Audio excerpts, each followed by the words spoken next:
सर्वांचा धन्यवाद. आज या पत्रकार परिषदेमध्ये उपस्थित राहिल्यामुळे काही दिवसापूर्वी आपण बघितलं असेल की मीडियामध्ये एक प्रकरण खूप गाजत होता. ते आपले आदरणीय पालकमंत्री संजय शिरसाट साहेब यांच्या बाबतीत. ते प्रकरण खूप गाजल्यानंतर त्यांनी सांगितलं की आता माझ्यासाठी हे प्रकरण संपलेलं आहे, कारण मी माझ्या मुलाला सांगितलेलं आहे की तू याच्यातून बाहेर पड. इनिशियली त्यांनी जे सांगितलं होतं की 5 पार्टनर्स आहे आणि त्यांचं कॉन्ट्रीब्युशन घेतल्यानंतर आम्ही बँकेकडून लोन घेणार आहे. आणि काल त्यांचं एक स्टेटमेंट मी ऐकलं की त्याच्यामध्ये त्यांनी स्पष्ट नकार दिला की मला आता याच्या बाबतीत बोलायचं नाही आहे, कारण माझ्यासाठी इश्यू संपलेला आहे. आदरणीय शिरसाट साहेबांसाठी हे संपलेलं असेल, पण महाराष्ट्राच्या जनतेसाठी संपलेला नाही आहे. आमची प्रामाणिक इच्छा आहे की शिरसाट साहेबांनी चांगलं काम करावं.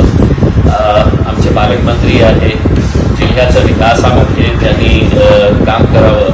आणि त्यांनी बोलता हे पण सांगितलं की आता ज्यांना सखोलमध्ये जायचे आहे ते जाऊ शकतात, त्यांना जे टाळायचे आहे ते टाळू शकतात. आता माझ्याकडे तर काही राहिलेलं नाही आहे, तर मी म्हटलं की आपला आजचा जे पत्रकार आहे त्याला जिवंत करून काही इन्व्हेस्टिगेशन आपण करू. थोडा टाईम मिळेल. आपण थोडंसं मागे गेली आणि पत्रकारांना पुढे आणलं तर बरं होईल.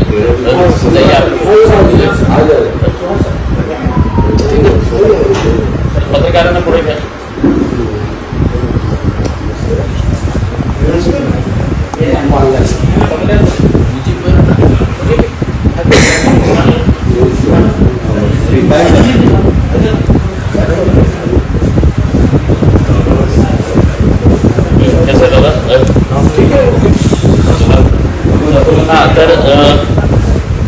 तर मी सखोलमध्ये गेल्यानंतर एक प्रकरण समोर आलेलं आहे, ज्याच्यामध्ये थेट संजय शिरसाट साहेब आणि त्यांच्या परिवाराच्या प्रकरण आहे. काय आहे की आमचे खासदार साहेब जे आहे ते दारूची दुकानं उघडत आहे. अनेक दुकानं त्यांनी उघडले. मग या पालकमंत्र्यांना वाटलं की ते दुकान उघडत आहे ते फॅक्टरी का नाही उघडत. तर MIDC क्षेत्रामध्ये त्यांनी जागा घेतली आणि तिथे ते आपलं आता ते काय तयार करणार आहे, कारण मी दारू पीत नाही, दारूच्या विरोधात आहे, तर मला जास्त काही याच्या बाबतीत माहीत नाही.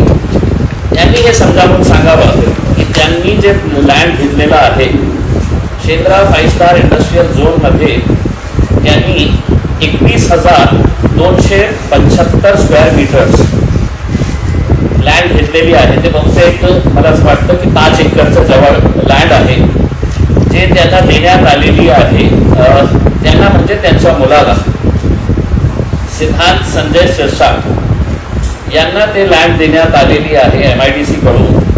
आणि ते काय for setting up industrial unit for manufacturing of chemicals for absolute alcohol, rectified spirit and extra neutral alcohol. बहुतेक आपण ही दारू पिणारे नसेल तर आपल्याला ही हां. तर हे लँड त्यांनी घेतलेली आहे. किती रुपयाला, तर 6,09,00,000 6,09,40,200 हे लँड त्यांनी घेतलेली आहे.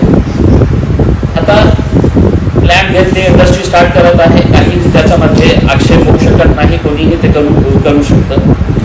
पण इंटरेस्टिंग गोष्ट हे आहे की हे जे लँड त्यांनी घेतलेली आहे ते MIDC शेंद्राने ते लँडला ट्रक टर्मिनससाठी रिझर्व केलं होतं.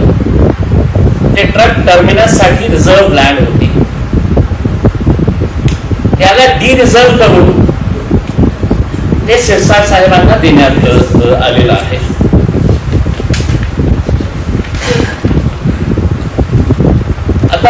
प्रोसेस काय आहे MIDC कडून, इकडची जे स्थानिक कमिटी असते ते स्थानिक कमिटी बसतं आणि ते निर्णय घेतात की आपल्याला हे डिरिझर्व करायचे आहे आणि याला हे एमिनिटी प्लॉट होतं, शेंद्राचा एमिनिटी प्लॉट होता. हे सगळ्या डॉक्युमेंट्स मध्ये स्पष्टपणे लिहिलेलं आहे की शेंद्रामध्ये 2 एमिनिटी प्लॉट ट्रक टर्मिनस साठी देण्यात आले होते.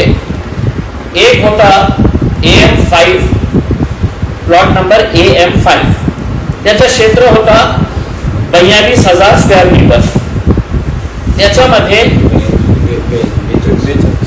42,000, त्याच्यामध्ये 200 ते 250 ट्रक्स पार्किंग करण्याची सुविधा होती. रिझर्व होता एमिनिटी प्लॉट ट्रक टर्मिनस साठी. दुसरा होता AM18, ज्याचं क्षेत्र होता 21,275 275 स्क्वेअर मीटर आणि हेही ट्रक टर्मिनस साठी शेंद्राच्या बी आणि डी सेक्टरमध्ये ब्लॉकमध्ये, आणि याच्यामध्ये 70 ते 80 ट्रक्स पार्क करण्याचा त्यांचा हे होता ट्रक टर्मिनस साठी. आता जेव्हा MIDC ला झोल करायचं आहे, मंत्र्यांना खुश करायचं आहे, त्यांच्यासाठी नियम मोडायचे आहे, तर ते कशा प्रकारे करतात हे बघा की त्यांनी इकडची लोकल कमिटीने मुंबईला पत्र पाठवले की आपल्याला हे 21,275 स्क्वेअर मीटरचा जे ट्रक टर्मिनसचा जे प्लॉट आहे ते आपल्याला डिरिझर्व करायचं आहे. आणि त्यांनी जे प्रपोजल पाठवलेलं आहे,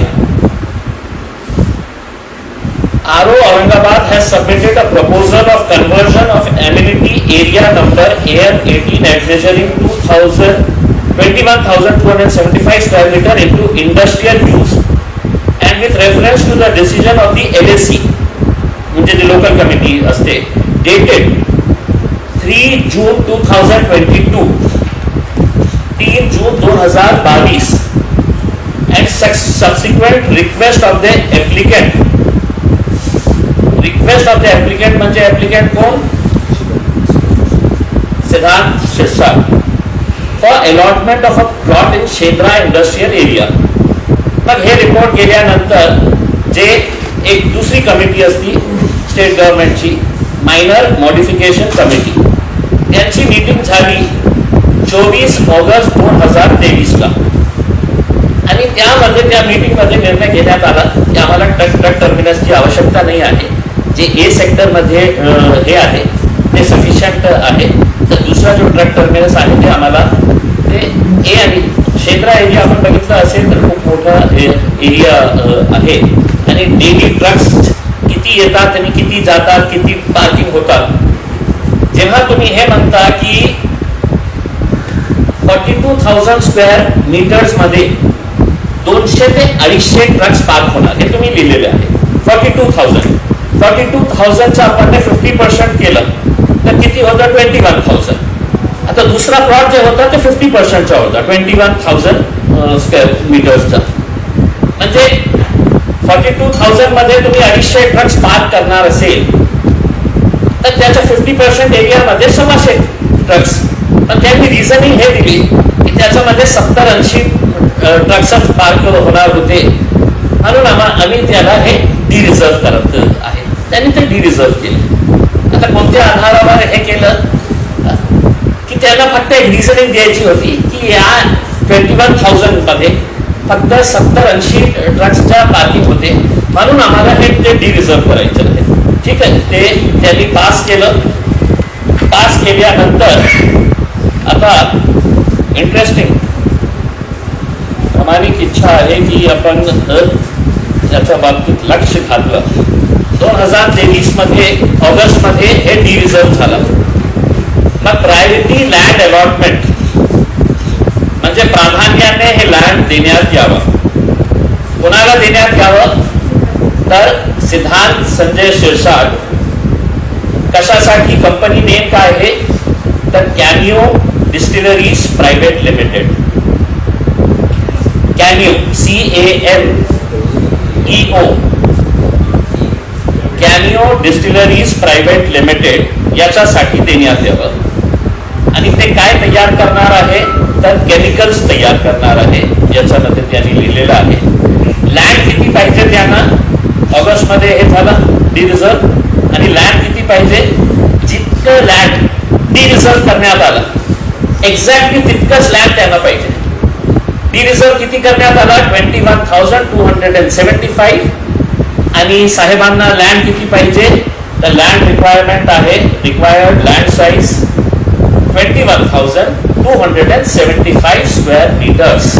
म्हणजे जितकं लँड डिरिझर्व तितकंच लँड साहेबांना पाहिजे.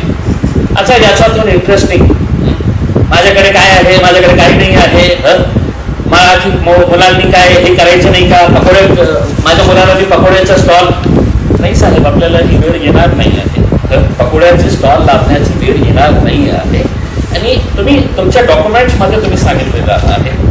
आता हे इंडस्ट्री एस्टॅब्लिश करण्यासाठी फॅक्टरी, दारूसाठी लागणारे जे काही केमिकल्स असतात, आता त्यांनी जे कंपनी रजिस्टर केले त्याच्यामध्ये वेगळं काही लिहिलेलं आहे की फूड प्रोडक्ट्स. कंपनी रजिस्टर करताना फूड प्रोडक्ट्स कोणता केमिकल स्पिरिट फूड प्रोडक्ट्स मध्ये येतात, अल्कोहोल कोणत्या फूड प्रोडक्ट्स मध्ये येते हे मला माहित नाही आहे. आता फायनान्स कुठून आणणार, विक्स घेताना आम्ही काय 5 पार्टनर्स होते, 2.5 कोटी 3 कोटी 3.5 कोटी रुपये सगळ्यांचं हे होतं आणि मग आम्ही लोन घेणार होतं. हे प्रोजेक्ट कितीचं आहे, 105 कोटी 89 लाख, 105 कोटी क्रोर्स 89 लाखचा प्रोजेक्ट. आता हे देताना आपल्याला असं नाही आहे की मी लँड घेतला आणि मी 200 कोटी रुपये लावणार आहे. तुमचं सेल्फ कॉन्ट्रीब्युशन काय आहे, किती असणार आहे, तर त्यांनी आपल्या ऍप्लिकेशन मध्ये लिहिलेलं आहे की फायनान्स अरेंजमेंट सेल्फ, आम्ही जे स्वतःचा फायनान्स करणार आहे, माझ्या वतीने जे स्वतःचा फायनान्स आम्ही देणार आहे ते किती आहे, तर 26 कोटी 47 लाख मी स्वतः देणार. संजय शिरसाट साहेब, सिद्धांत शिरसाट साहेबांचा डॉक्युमेंट आहे, ऑफिशियल डॉक्युमेंट आहे, त्यांनी सबमिट केलेलं आहे. 26 करोड 47 लाख मी स्वतः देणार आहे. फायनान्स अरेंजमेंट बँक लोन किती घेणार आहे, तर 79 करोड 42 लाख. दोघांची बेरीज केलं तर total cost of the project is 10589 lakhs. म्हणजे कसं असतं, 105 कोटी 89 लाख. आता पत्रकार जीवन हे सगळं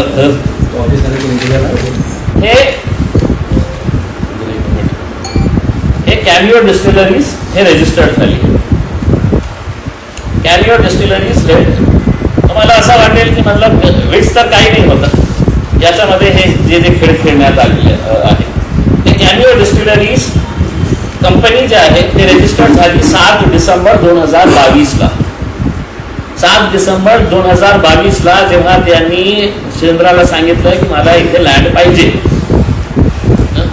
त्यावेळी ते रजिस्टर्ड झाले. आता सेम डेट नाही आहे पण त्याच वेळी जेव्हा आता आपल्याला स्वतःचा कॉन्ट्रीब्युशन द्यावं लागतं, सगळं वाईट मध्ये असायला पाहिजे. किती द्यायचं आहे त्यांना,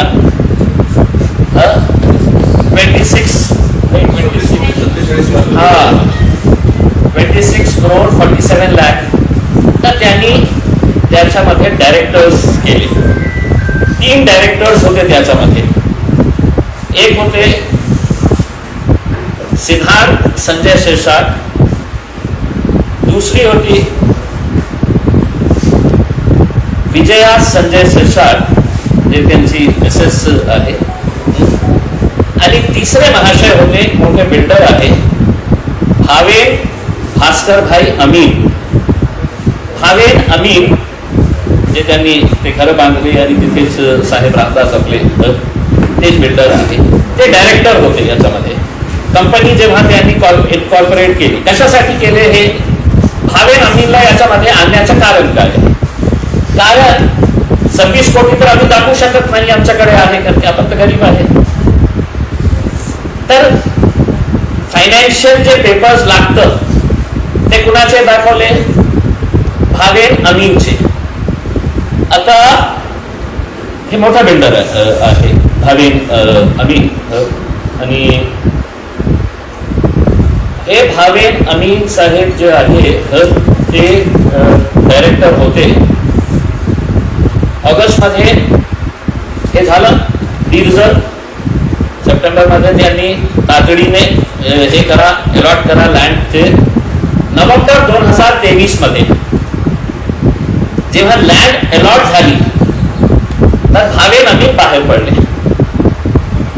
ते डायरेक्टर राहिले नाही, ते फक्त कागदापुरती होते की डॉक्युमेंट दाखवण्यासाठी की माझा फायनान्शियल स्टेट हे बघा इतकं आहे, 6 कोटीचे लँड आपल्याला विकत घ्यायचे आहे, 6 कोटीपेक्षा जास्त, ते आम्ही यांच्या डॉक्युमेंटच्या आधारावर. आता हे अमीन साहेब काय केलं? भावेन अमीनने, चांगलं बिल्डर आहे, तर त्यांनी रिझाईन केलं. नोव्हेंबर 2023 मध्ये रिझाईन केलं, बाहेर पडले कंपनीतून. आता 2च डायरेक्टर्स राहिले. लेटेस्ट कालचा तुम्ही कंपनीचा हे घेतलं तर तुम्हाला कळेल की 2च डायरेक्टर्स राहिलेले आहे. आदरणीय पालकमंत्री संजय शिरसाट साहेबांची पत्नी विजया संजय शिरसाट आणि दुसरं सिद्धांत संजय शिरसाट, हे याच्यामध्ये राहिले. प्रश्न हे येतो की जे आपण मी जेव्हा हे बोललो होतो की संजय मिट्स विकत घेताना 5 पार्टनर्स होते, त्यांनी पैसा इकट्ठा केले, 2-3 कोटी रुपये आणले आणि ते मग बँकाकडून घेणार होते. त्यामध्ये त्यांनी सांगितलंच नाही की एक तर सिद्धांत शिरसाट होतं आणि दुसरं भागीदार जो होतं ते त्यांची पत्नी होती, ज्याच्यामध्ये त्यांनी रितसर 2.5 लाख रुपये त्यांनी टाकले होते. कॅन्यो डिस्टिलरीज मध्ये भागीदारी डायरेक्टर होण्यासाठी त्यांनी आपल्या अकाउंट मधून 2 लाख रुपये टाकले. ज्या सिद्धांत मटेरियल लिमिट्स घेतली होती त्याच्यामध्ये त्यांची पत्नीही होती. म्हणून माझ्यासाठी हे संपलेलं आहे, नाही संपलेलं आहे, काही उत्तर द्यावं लागणार ना, पालकमंत्री आहे आपण. असं थोडी असतं की तुम्ही बोललं की प्रकरण संपलं, काही उत्तर द्या तुम्ही. पण तुमची पत्नी याच्यामध्ये भागीदार होती का नाही होती? होती. डॉक्युमेंट्स आहे त्याच्यामध्ये, आणि तुम्ही तुमच्या एफिडेव्हिट मध्ये दिलेले आहे. तुमचं जे एफिडेव्हिट आहे त्याच्यामध्ये तुम्ही दिलेले आहे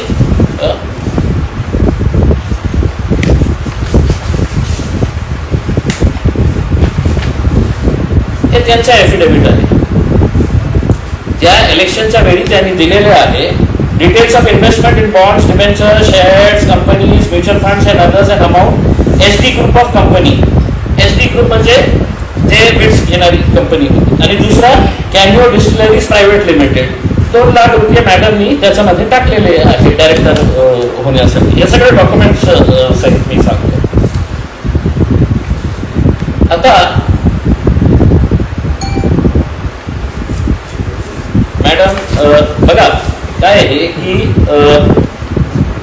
ठीक आहे, माझ्यामध्ये आरोप करण्यात येईल की फॅमिलीवर कशाला गेलेले आहे. मी फॅमिलीच्या बाबतीत बोलत नाही. She is a director of a company.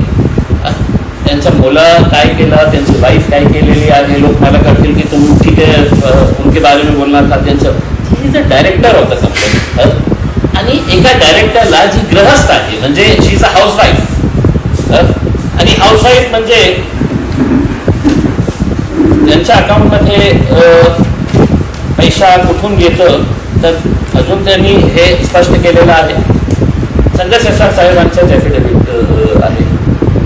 माझ्याकडे पैसे कुठून घेतात, माझी पगार काय काय करत होता, तर त्यांनी लिहिलेले आहे रेम्युनरेशन. संजय शिरसाटच्या बाबतीत remuneration from state legislative assembly म्हणजे जे पगार मिळतो आपल्याला, 2 लाख 3 लाख 4 लाख मला माहीत नाही किती आहे आता स्टेट लेजिस्लेटिव्ह असेंब्ली. आणि दुसरा म्हणजे business income from builders and construction contract and agriculture income, हे याच्यातून त्यांना पैसे मिळते. दुसरं म्हणजे विजया संजय शिरसाट यांना इन्कम कुठून येतं, तर business income from builders and construction contracts and agriculture income. आपल्याला माहित आहे का कोणतं बिल्डर मध्ये त्यांची पार्टनरशिप आहे? म्हणजे एका पब्लिक पोस्टवर असताना बहुतेक हे बिल्डर PWDचे कॉन्ट्रॅक्ट घेत असेल, बहुतेक हे बिल्डर बीड बायपासचे फ्लायओव्हरचं जे मोठं कॉन्ट्रॅक्ट होतं त्यांनी ते घेतलं असेल. नगर नाका ते दौलताबाद टी पॉइंटचं कॉन्ट्रॅक्ट या बिल्डरला मिळालं असेल.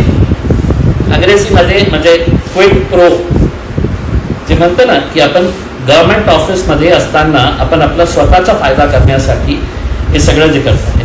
आता माझी एक आपल्या मार्फत त्यांना हे आहे की कोणत्या बिल्डर मार्फत आपली पार्टनरशिप आहे ज्याच्याकडून आपल्यालाही पैसे मिळते. गव्हर्नमेंट कॉन्ट्रॅक्ट्स कोणकोणते घेतात आपण, कन्स्ट्रक्शन कॉन्ट्रॅक्ट आणि ॲग्रिकल्चर इन्कम किती येतं. फक्त हे लिहिणं इतकं लिहिणं आता बघ एका हाऊसवाईफला तिचं जे इन्कम दाखवण्यात आलेली आहे, विजया संजय शिरसाट यांची जे इन्कम आहे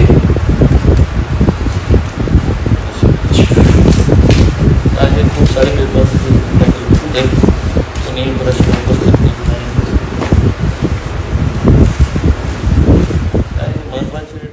संजय शिरसाटची इन्कम होती 15,25,062 रुपये.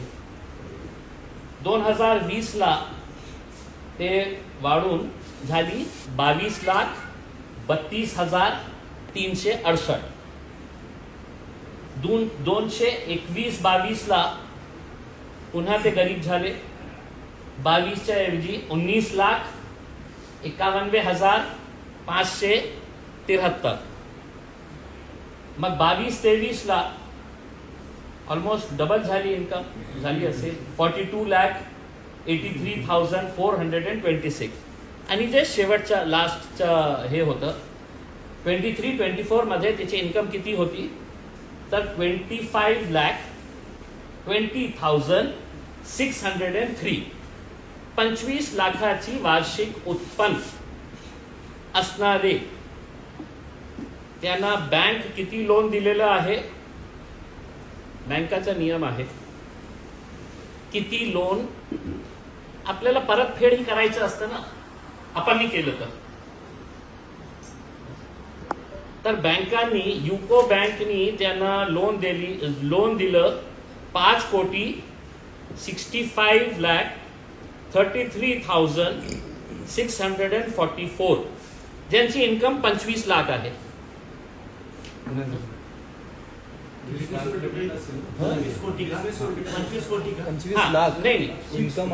25 लाख इन्कम आहे आणि युको बँकनी त्यांना लोन दिलेली आहे 2 वेळा. आता ते हे केलं तर 5,65,33,644 म्हणजे काहीतरी आपण गहाण ठेवलं असेल, काहीतरी दिलं असेल, मॉर्टगेज केलं असेल. आणि अनसेक्युअर्ड लोन्स म्हणजे जे मित्रांनी दिलं असेल, काही तुमच्याकडे जे काही असेल तर ते किती आहे, तर 6,91,19,370. म्हणजे हे सगळं सेक्युअर्ड आणि अनसेक्युअर्ड लोन्सला आपण हे ऍड केलं तर मॅडमच्या नावाने किती लोन आहे, तर 12,56,53,013 रुपये. मी आकडे सांगतो, आपण लिहा.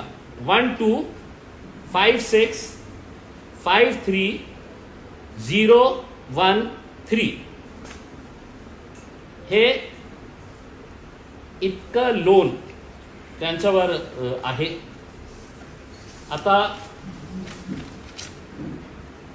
हे जे एरिया आहे जिथे मी काल जाऊन आलो दारूच्या फॅक्टरीच्या, मला माहीत नाही आहे ते, माझ्या माहितीप्रमाणे अल्कोहोल म्हणजे अल्कोहोल दारूला म्हणतो, ॲब्सोल्यूट अल्कोहोल आणि स्पिरिट आणि केमिकल.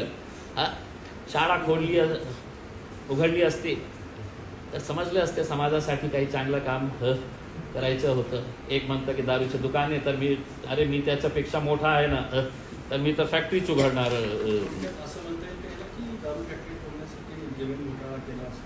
जमीन घोटाळा म्हणजे आता जेव्हा MIDC डिरिझर्व करतं, टाउन प्लॅनिंगचा त्यांचं जे एक सिस्टम आहे की आपल्याला इथे एक गार्डन करायचे आहे, इतकं एक आपल्याला पार्क ठेवायचं आहे, इथे ओपन लँड ठेवायचं आहे. ॲम्युनिटी प्लॉट काय असतं की पार्किंग स्पेसेस असतं, गार्डन्स असतं, पार्क्स असतं, ओपन स्पेसेस असतं त्याच्यामध्ये, हॉस्पिटलसाठी आपण हॉटेलसाठी, रेस्टॉरंटसाठी, हे सगळे जे आहे ना ते ॲम्युनिटी प्लॉटमध्ये येतात. आणि जेव्हा हे नियमात नाही असं म्हणणं आहे, नियमात आहे कोणताही ॲम्युनिटी प्लॉट MIDC ते कन्वर्ट करू शकतं, त्याच्यामध्ये काहीही इलिगॅलिटी नाही आहे. जे आपले मागचे पालकमंत्री होते शिवसेनेचे सुभाष देसाई साहेब, त्यांनी पूर्ण चिकलठाणा विकून टाकला, पूर्ण चिकलठाणा. कोट्यवधी रुपये त्यांनी त्याच्यातून कमावले होते सुभाष देसाईने. मग त्यांनी मुंबईच्या एका पत्रकाराला सांगितलं होतं, मीडियाला बाईट दिले होतं की मी इम्तियाज जलीलच्या विरोधात मानहानीचा दावा ठोकणार. 38 तासाच्या नंतर मी त्यांना ट्विट केलं की साहेब मी वाट बघत आहे, आपल्या मानहानीच्या नोटीस मला आतापर्यंत मिळाली नाही आहे.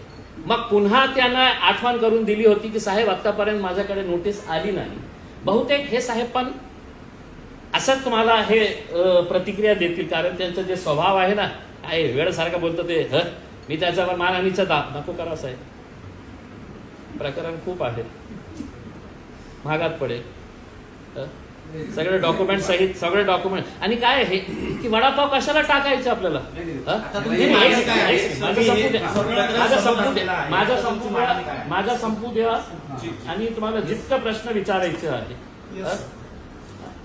इतकं इन्फ्राटेक प्रायव्हेट लिमिटेड हे कंपनी कोणाची आहे?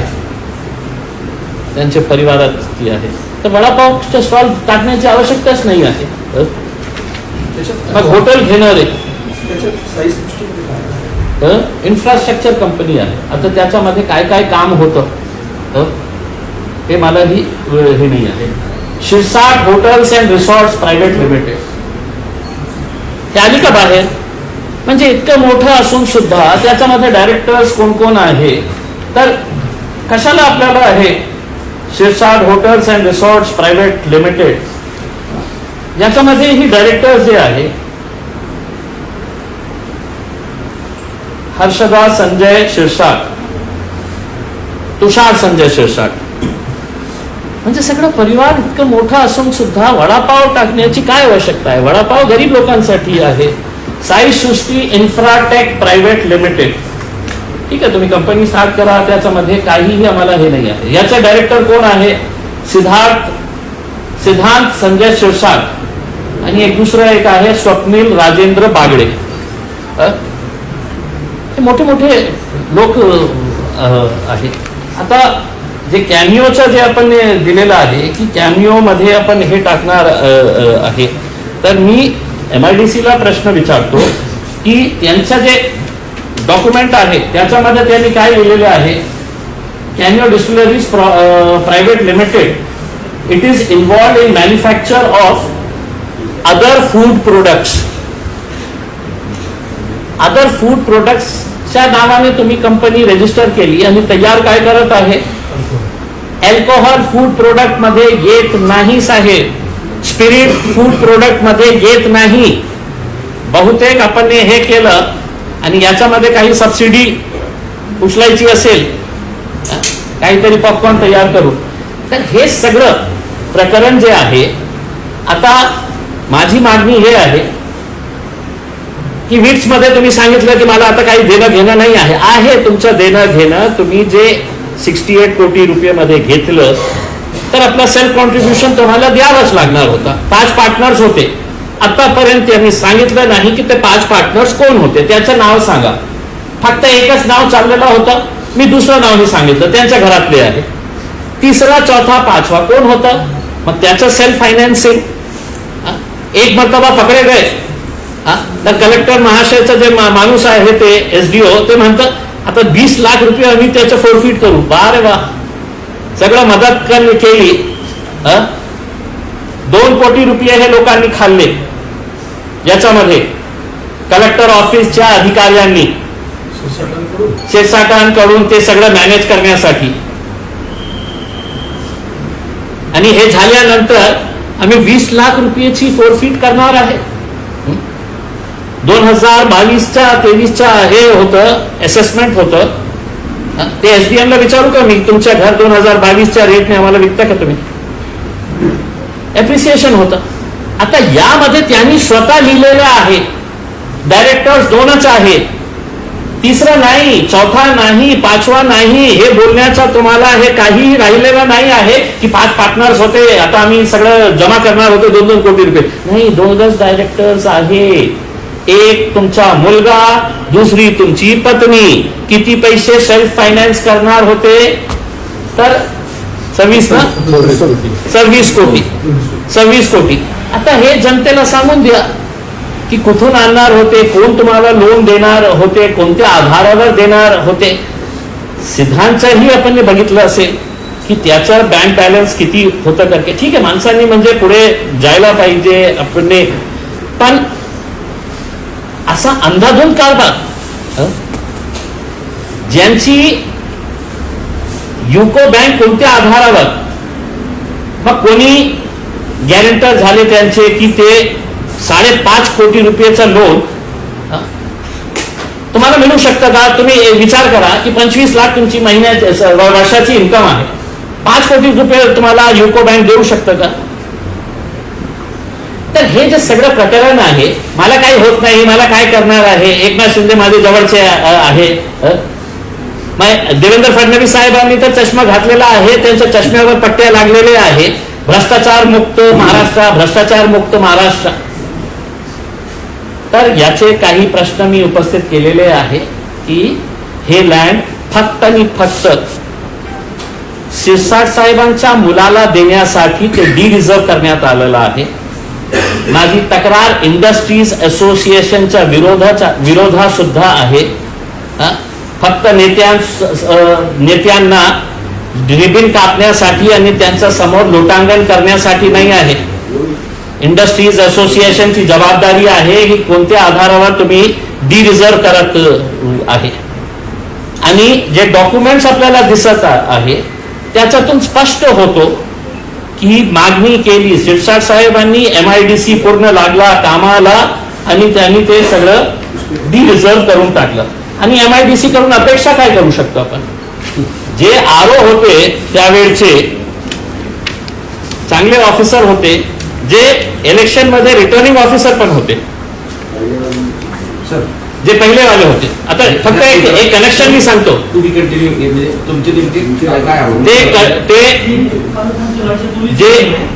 जे समजा गिरासे साहेब रिजनल ऑफिसर होते. आता गिरासे साहेब इलेक्शन ऑफिसर होते. मी माझ्या सगळ्या तक्रारी, जे माझ्या विरोधात लढणारे भाजपचे कॅन्डिडेट होते, अतुल सावे साहेब, सगळे माझ्या तक्रारी त्यांच्या समोर गेले होते, इन्क्वायरी करत होते ते ऑफिसर. काही दिवसानंतर आम्हाला कळलं हेच गिरासे साहेब आता अतुल सावे साहेबांचे OSD झालेले आहेत. आता तुम्ही बघा की कुणाकडून आम्ही अपेक्षा ठेवू. बहुतेक देवेंद्र फडणवीस साहेबांनी सांगितलं असेल याच्यामध्ये काही करायचं नाही, तू त्याच मंत्र्यांच्या OSD हो. असं होतं का? झालं पण असं. आता माझी मागणी हे आहे की MIDC ने स्पष्ट करून सांगावं की कोणता कंपेलिंग रिझन होतं की ज्याच्यासाठी तुम्ही हे डी रिझर्व केलं. आणि MIDCने दुसरं एक उत्तर आम्हाला हे द्यावं की मागच्या 3-4 वर्षापासून अनेक जे जेन्युन इंडस्ट्री उभे करायची होती त्यांना प्रामाणिकपणे त्यांनी MIDC कडे अर्ज केले होते की आम्हाला क्षेत्रामध्ये लँड पाहिजे. आणि त्यांना उत्तर देण्यात आलं होतं की आमच्याकडे 1 इंची जागा आता उपलब्ध आहे नाही आहे. 1 इंची जागा. आता MIDCने किती लोकांचे अर्ज असे आले होते आणि किती लोकांना सांगितलेले आहे की आमच्याकडे जागा शिल्लक आहेच नाही. मग हे तुमचे जवाई होते का की ज्यांच्यासाठी तुम्ही जागा तयार करून दिली की नाही ट्रॅक्टर कुठेही उभे राहतील, आम्हाला काही देणं घेणं नाही आहे. आणि माझी हात जोडून माझे पालकमंत्री साहेब त्यांच्याकडून अपेक्षा हे आहे की या प्रकरणामध्ये जे 24, 25, 26 कोटी रुपये आपण सेल्फ फायनान्स करत होते ते कुठून आणणार होते? कोण तुम्हाला या 2 डायरेक्टर्सचा बँक बॅलन्स आणि बँक शीट इतकी स्ट्रॉंग आहे की कोणत्याही बँकेने दिलं असतं 26 कोटी रुपये. मग एक तर तुम्ही ऍफिडेव्हिट मध्ये खोटं सांगितलेलं आहे किंवा तुम्ही तुमच्या मुलाचं जे रिटर्न फाईल झालेलं आहे ते खोटं फाईल केलेले आहे. नाहीतर इतके पैसे कोणी देणार, कशा देणार? हे जे पैसे 12 कोटी जे मॅडमच्या नावाने आहे आणि त्याच्यामध्ये 7 कोटी रुपये जे अनसेक्युअर्ड लोन्स आहे ते कोणी कोणी दिलेले आहे, हँड लोन कोणी दिलेले आहे, सगळ्यांचा ट्रेड इन्कम टॅक्सनी घ्यावा. इन्कम टॅक्सनी त्यांना विचारावं की हे. तर आता सगळे एजन्सीज जे आहे ना, बहुतेक मला भीती हे आहे की इन्कम टॅक्स मला विचारतील की हे डॉक्युमेंट्स कुठून आणले. ईडी माझ्या घरी येऊ शकतं, तू कशाला हे प्रश्न. अच्छा, दुसरे कोणी असले असते तर CBI, ED, IT सगळे कामाला लागले असते. आता हे प्रकरणही आपण घेतलं ना विटचा, इतकं सोपं नाही आहे. म्हणजे पकडे गया तो नहीं, मेरा नहीं है, कुछ भी नहीं है, हम ठीक है बंद कर दे रहे उसको फाईल, असं झालेलं आहे. म्हणजे एका अँटी करप्शन ब्युरोने कुणा अधिकाऱ्याला पकडायला गेलं, रेड हँडेड पकडलं त्याला आणि पकडल्यानंतर ते म्हणते नाही साहब ये ले लो ना, पैसा वापस कर दे रहा मैं करके. असं प्रकरण झालेलं आहे. तर हे एक मोठं प्रकरण आहे. अजून एक 2-3 नेत्यांचे, मोठे नेत्यांचे प्रकरणच्या स्टडी करत आहे. थोडी चिंता हे आहे याच्यासाठी की आता आमदार नाही, खासदार नाही आहे, तर अधिकारी जितकं डॉक्युमेंट्स देण्यामध्ये जे आनाकानी करत आहे तर ते त्याच्या मागेही लागलेलं आहे. बहुतेक 4-8 दिवसामध्ये काहीतरी त्याच्यामध्येही निघेल आणि मग पुन्हा भेटू. आपले काही